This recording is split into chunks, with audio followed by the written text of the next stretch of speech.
নমস্কার বন্ধুরা, তোমরা সবাই কেমন আছো? সমাজ লাইফস্টাইলে তোমাদের অনেক অনেক ভালোবাসা। আগের ভিডিওতে আমি যে কথাগুলো আমার জীবনে যে কথাগুলোকে শেয়ার করেছি, মানে আমার বিয়ের আগে ছিল চৌধুরী টাইটেল, সেই চৌধুরী লাইফের কথাগুলো যেগুলো শেয়ার করেছি, তোমরা এত ভালোবাসা দিয়ে সেগুলো শুনেছো, তার জন্য আমি অনেক ধন্য এবং তোমাদের সবাইকে এক আকাশ ভরা ভালোবাসা। তোমরা অনেকেই জানতে চেয়েছো, বলেছো যে এবারে মজুমদারের গল্পটাও শোনা যাক। নিশ্চয়ই তোমাদের সঙ্গে মজুমদারের গল্পটাও করব। তবে আরও কিছু জানো তো, চৌধুরীর গল্প রয়ে গেছে, তো আমি মনে করলাম যে চৌধুরীর গল্পটা আরও একটুখানি তোমাদেরকে বলে নিই। আশা করি তোমরা বোর হবে না, তোমরা ভালোবেসেই ভিডিওটা দেখবে। আর ভিডিওটা যদি তোমাদের ভালো লেগে থাকে তো ভালোবেসে একটা লাইক, কমেন্ট, শেয়ার আর সাবস্ক্রাইব করে আমার পাশে থেকে যেও।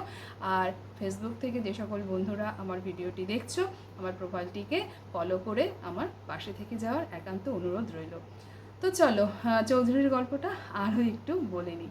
আমি তোমাদেরকে বলেছিলাম যে আমার বাবু স্কুল টিচার, আর আমাদের দোকান ছিল, মানে আছে, এখনও পর্যন্ত আছে। যে সময়কার কথাটা বলছি তখন না বাবুর ছিল কিন্তু ডে স্কুল।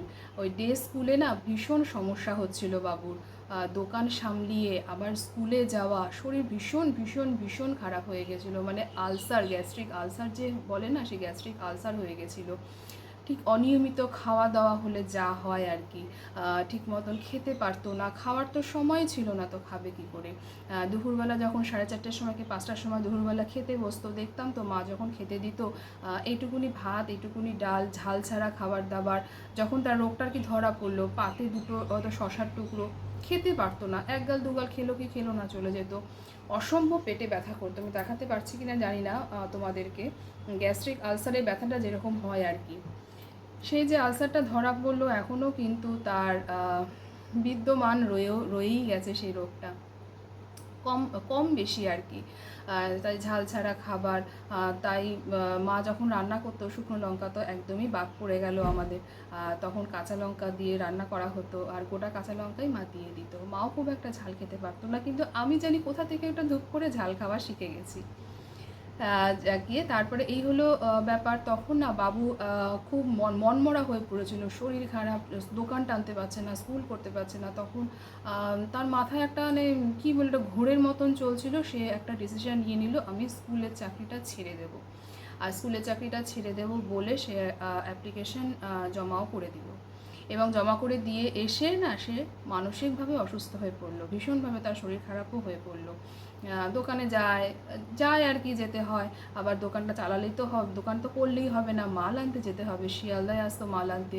আর তখন দোকানটা একটু ভালো মতন যেহেতু চলতো, কিছু কিছু মালপত্র দোকানে এসেও অনেকে দিয়ে যেত, আবার আনতেও যেতে হতো বেশিরভাগ সময়। তো এরকমভাবে চলছে চলছে। তো অ্যাপ্লিকেশনটা যখন জমা করে দিল, বাবু কিন্তু অসুস্থ হয়ে পড়লো এবং সেটা মা বুঝতে পারলো। বুঝতে পেরে এবারে মা সঙ্গে সঙ্গে বাবুকে নিয়ে চললো, ডিআই অফিস ছুটলো। এবং জাস্ট মানে ভাগ্য বলে না, ভাগ্য হয়তো সাথে ছিল, শুধু অ্যাপ্লিকেশনটাই না সই করা বাকি ছিল। যাকগে, সেটা হয়তো ভাগ্যটা আমাদের ভালো ছিল। তো সইটা আর জাস্ট হয়নি, ওই সইটুকুই বাকি ছিল। তাকে অনেক কিছু তারপর প্রসিডিওরের পর বাবু চাকরিটা আবার ফিরে পায়। আর যখন বাবুর তার প্রবলেমটার কথা বললো যে কী কারণে সে চাকরিটা আর কি ছেড়ে দিচ্ছে, তো ওখান থেকে বললো তাহলে আপনি মাস্টারমশাই, আপনি মর্নিং স্কুলের জন্য আপনাকে তাহলে দেখছি মর্নিং স্কুল দেওয়া যায় কি না, তাহলে অ্যাটলিস্ট আপনি মর্নিংয়ে স্কুলটা করতে পারবেন, বাড়ি এসে বিশ্রাম নিয়ে দোকানে তারপরে আপনি যেতে পারবেন। তো তাই হলো, বাবুর মর্নিং স্কুলে বাবুকে দেওয়া হলো, সেটাও বিধাননগরে, সেটা একদম স্টেশনের কাছে ছিল, বিধাননগরে সেটা দেওয়া হলো। এবার অনেক সময় এমন হতো স্কুল ছুটির পর বাবু সেখান থেকে বিধাননগর থেকে শিয়ালদা চলে যেত, ওখান থেকে মালপত্র আনতো, এনে আবার দোকানদারি করা হতো। তো এভাবেই আমাদের চললো এবং শেষ পর্যন্ত বাবু যখন রিটায়ার করলো, ওই মর্নিং স্কুল থেকেই বাবু রিটায়ার করলো। আর এবারে আসে আমার দাদার প্রসঙ্গে। আমার দাদা কিন্তু পড়াশোনায় অত্যন্ত ভালো ছিল, অত্যন্ত ভালো ছিল। আমার ঘটে যেমন অঙ্কের ঢোকে না, আমার দাদা কিন্তু মানে নিমেষের মধ্যে সলভ করে দিত অঙ্ক, যে কোনো আর কি। যাই হোক, লেখাপড়া দাদা খুব অত্যন্ত ভালো ছিল। আর আমার দাদা আমার থেকে বিশাল লম্বা, অনেকখানি লম্বা, 6 ফুটের কাছাকাছি লম্বা আমার দাদা। ও খুব খেলতে ভালোবাসতো। আর ও চেয়েছিল মানে পড়াশোনাটা করে ও কোনো চাকরি বাকরি করতে চেয়েছিল, ও কিন্তু দোকানদারিটা করতে না চায়নি। কিন্তু বাবু যেহেতু একটু সমস্যা হতো যে একটু দোকান তো করলেই হলো না, হেল্পিং হ্যান্ডের ভীষণ দরকার, দোকানে একটা লোক দরকার। তো বাবু ভাবতো আমার যখন নিজের ছেলেই আছে, আমার তো ঘরে লোক আছে, তো ওকেই আমি ইনভলভ করি। বাবু ওকে নিয়ে যেত, ও কখনো যেতে চাইতো কখনো যেতে চাইতো না, অনেকটা দোটানের মধ্যে ছিল। ও ভীষণ খেলতে ভালোবাসতো। আমার দাদা যেহেতু খুব লম্বা ছিল, খুব ভলিবল খেলতে ভালোবাসতো। ওর ভলিবল খেলার প্রসঙ্গ আসলেই, যেখানেই ভলিবল খেলতো, আমার বাড়ির পাশেই ছিল মাঠ, সামনেই ছিল মাঠ, ওকে সামনে রাখতো। ওসব কী সমস্ত টার্মস বলে আমি জানি না, ওসব সামনে দাঁড়িয়ে বলটাকে মানে এরকমভাবে ফেলা, ওগুলোকে কী বলে আমি অত কিছু জানি না। যাকে ভলিবল খেলতে আমার দাদা খুব ভালোবাসতো। তা ও দোকান যেত যেত, কিন্তু ওই যে বললাম, ও দোকানদারি করতে চাইতো না, অনেকটা জোর করে ওর ওপরেও অনেকখানি মানসিক চাপ গেছে, মানসিক কষ্ট গেছে, অনেক কিছুই গেছে, মানসিক টানাপোড়েন। শুধু তো আমার দুঃখ কষ্টের কথা বললে হবে না, আমি যখন চৌধুরী প্রসঙ্গে বলতে এসেছি, আমার ফ্যামিলির প্রত্যেকটা মেম্বারের সম্পর্কেই আমার বলাটা উচিত। তো আমার দাদা কিন্তু ওই দোকানদারিও করতো, ও লেখাপড়া করতো। তারপরে আমার দাদা যখন 12 পাস করলো, তখন ও দোকানদারিটাও তো করতে হবে, দোকানটাকেও বজায় রাখতে হবে। তখন ও না নাইট কলেজে ভর্তি হলো। সকালে দোকানটা সামলাতো, বাবু তো স্কুলে সকালে, তার দোকানটা তো বন্ধ রাখা যাবে না, ও তখন দোকানটা চালাতো, নাইট কলেজ করতো। ও অনেক কষ্ট করেছে। কিন্তু আমার দাদা, সত্যিই কথা বলছি, আমার দাদা কিন্তু চেয়েছিল চাকরি বাকরি করতে, হলো না। কপাল আমাদের তো, মানে সব জায়গায় তো ভগবান সব দিকে তোমার কিন্তু সাথ দেবে না। ওর চাকরি বাকরিটা হলো না, ঠিক মতন কোনো স্থায়ী চাকরি আমার দাদার হলো না। ও অনেকখানি ভেঙে গেল, মানসিকভাবে বিধ্বস্ত হলো। কিন্তু তারপরে যাক গিয়ে এইটা সেটা এর কাছ থেকে তার কাছ থেকে খোঁজ খবর নিয়ে মোটামুটি এদিক সেদিক করে একটা মানে চাকরি ফাকরি ও আর কি জোগাড় করেছিল। কিছুদিনও আনমোল বিস্কুটের ডিস্ট্রিবিউটারের আন্ডারে ছিল। তারপরে সেখান থেকে ও সেই প্রসঙ্গটা আবার অন্য একটা প্রসঙ্গ চলে আসে, বৌদির বিয়ের প্রসঙ্গগুলো চলে আসে, সেগুলো তোমাদের সঙ্গে করবো একদিনকে। তারপরে এভাবেই চলছে। তো বাবু তো বলেছিলাম তোমাদের 2008-এ আমার বাবু রিটায়ার করে।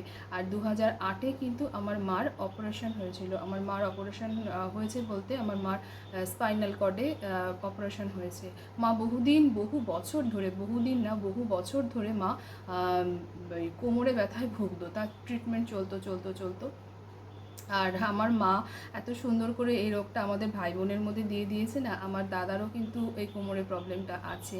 ওর 3বার স্পাইনালে অপারেশন হয়েছে, 2বার হয়েছে ভেলোরে, আর একবার হয়েছে পার্ক ক্লিনিকে কলকাতায় হয়েছে। আর লাস্টের বার যে অপারেশনটা হয়েছে, তখন ওর স্টিলের পাত ওর কোমরে বসেছে। আর আমার তো স্পাইনালে যে প্রবলেমটা আছে, স্লিপ ডিস্ক, আমাদের তিনজনেরই স্লিপ ডিস্ক, মানে আমার মার ছিল, আমার আছে, দাদার আছে আর কি। এই আমার অপারেশন, আমাকেও ডাক্তার বলেছে অপারেশন, কিন্তু আমি তো অপারেশন করবো না। আমারও 3টে ডিস্ক সরা আছে, L4, L3 আর S1-এ। ওই নিয়ে আর কি করছি যাকে, সেটা অন্য প্রসঙ্গ। তো আমার বাবু যখন আমার মা যখন অপারেশন ঠিক, তখন আমার মা হাঁটতে পারতো না।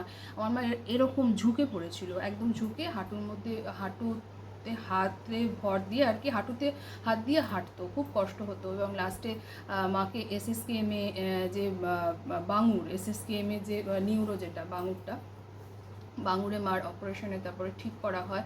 এবং সেই সময় মার বাবু খুব একটা ছুটি নিতে পারতো না, তার কারণ 2008-এ এবার বাবু তো রিটায়ারের সময় হয়ে এসছে, এবার তখন না খুব একটা ছুটি নেওয়া যেত না, মানে প্রবলেম, একটু তো সমস্যা হবেই, ওই জন্য ছুটিটা নিত না।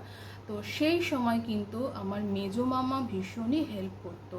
এবং একটা মানুষকে ওরমভাবে গাড়িতে তোলা তো সম্ভব না, তখন অলরেডি দাদার বিয়ে হয়ে গেছে, মানে 2006-এ আমার দাদার বিয়ে হয়েছে।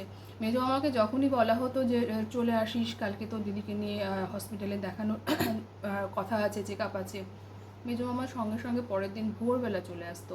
কারণ আমাদের ওখান থেকে গাড়ি করে SSKM-এ যাওয়া, ওখানে সমস্ত OPD মানে আউটডোরের টিকিট কাটা, এই করা সেই করা, যারা সরকারি হসপিটালে ট্রিটমেন্টে থাকে তারাই একমাত্র জানে যে কতটা কষ্টকর একটা সরকারি হসপিটালে ট্রিটমেন্টে থাকা। তো যাকে মার তারপরে পরবর্তী ক্ষেত্রে মার অপারেশন হলো, মা সুস্থ হলো, সুস্থ মানে কি মানে সোজা হলো, তখন যেটা এরকম ঝুঁকে পড়েছিল এরকম সোজা হয়ে মা হাঁটাচলা করতো। কিন্তু ওই যে মানসিক রোগটা ওটা আর গেল না, যা গিয়ে ওইভাবে মানে। আর 2013-তে আমার মা মারা যান। তো এইভাবেই আমাদের আরও অনেক কিছু রয়ে গেছে, আরও অনেক কিছু মানে মনে আমি যে বলি না, কথা বলতে গেলে আর 26 বছরের কাহিনী তো আর 10-12 মিনিটে শেষ করা সম্ভব নয়। তো এটা ছিল আমার বাবুর কথা, এটা ছিল আমার দাদার কথা। আরও অনেক কিছু কথা আছে, আরও একটা ভিডিওতে সেগুলো বলবো, তারপরে না হলে মজুমদারের গল্প বলবো। তো ঠিক আছে, তো চলো আজকের মতন এতটুকুনি। তো চলো, তোমরা সবাই ভালো থেকো, সুস্থ থেকো, সাবধানে থেকো। আবার দেখা হবে তোমাদের সঙ্গে আরও একটি চৌধুরীর গল্প নিয়ে। ভিডিওটা তোমাদের যদি ভালো লেগে থাকে তাহলে বেশ একটা লাইক করে দিও। তো চলো, তোমরা সবাই ভালো থেকো, সুস্থ থেকো, সাবধানে থেকো। আজকের মতন টাটা।